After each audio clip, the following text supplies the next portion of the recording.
Right, this dropped yesterday. Monsterverse, looking like it's going to continue. Not really a surprise, to be quite honest. This film, yeah, it's done really well. Will continue to do really well, actually. So, profit, yeah, pretty much. And also Legendary have come out and said, yeah, it's in a good position to continue. Which makes sense.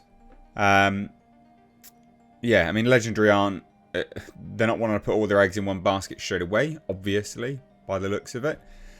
Because they don't want to... It's important to keep some sort of anticipation there. People keep going back to watch it, to support it, rather than them just going, yeah, it's fine, we'll make another one, right? People want... Legendary wants to create that sort of artificial hype, the need to keep watching it, to keep supporting it. Not in like a nasty way, it's just normal marketing. But I really hope they don't get Adam Wingard back, I don't know. Get Michael Dougherty back, or Doherty, I'd say his last name.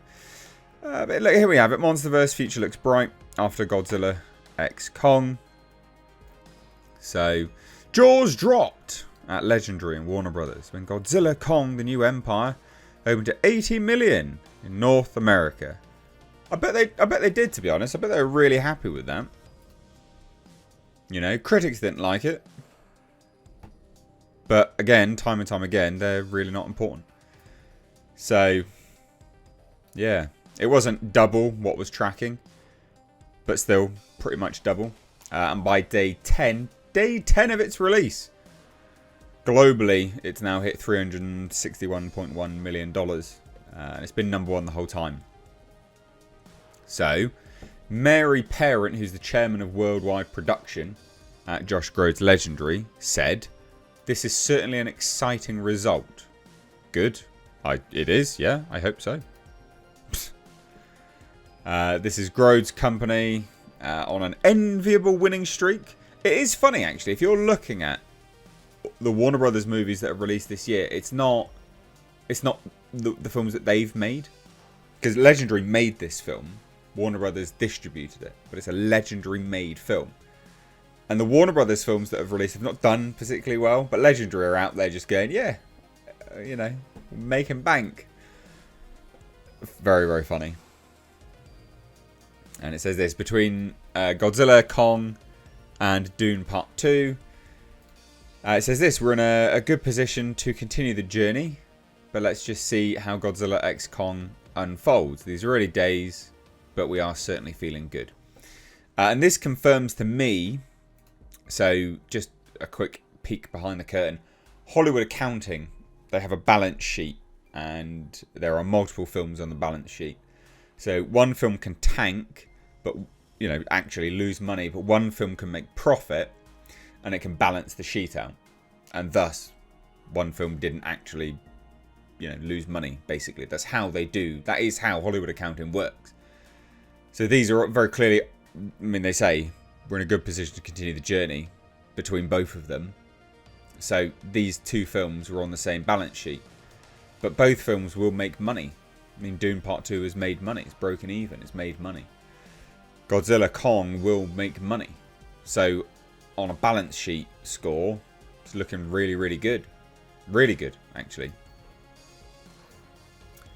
And it says this, Godzilla x Kong is sure to be a hot topic this week at CinemaCon, the annual gathering of cinema operators and Hollywood studios in Las Vegas.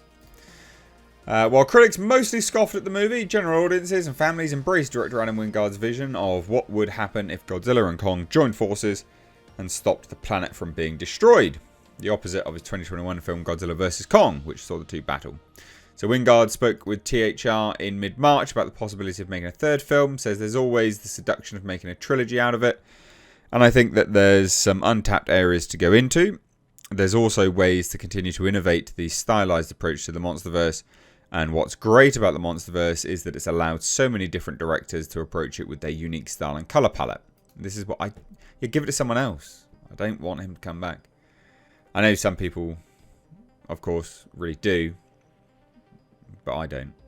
Not for any like a majorly nasty reason. You know, he's fine. I just want someone else to take a pop at it all. And he says this, obviously I wouldn't make this decision until I see how the new Empire performs at the box office, but I would definitely have some interest in doing another one of these. There's a way to continue to innovate And as a director, it would be exciting because I would take an even different approach next time. But regardless of that, yeah, there's a whole lot of potential, and hopefully there's going to be the demand. And he basically said he wants Destroyer in the third. So there you go. I mean, just a quick short and sweet video to say, hey, Monsterverse is looking good. Looking like we will get a continuation of it. I would imagine we may even hear that Monarch will get a season 2. Which would be interesting, because it'd be interesting to see where they take that. Because there's no reference of that in the movies now. Which I guess makes some sense. I don't know. What do you guys think? Are you keen or not? What did you think of Godzilla, Kong, The New Empire? Thoughts down below. Cheers guys, take care. Bye bye now.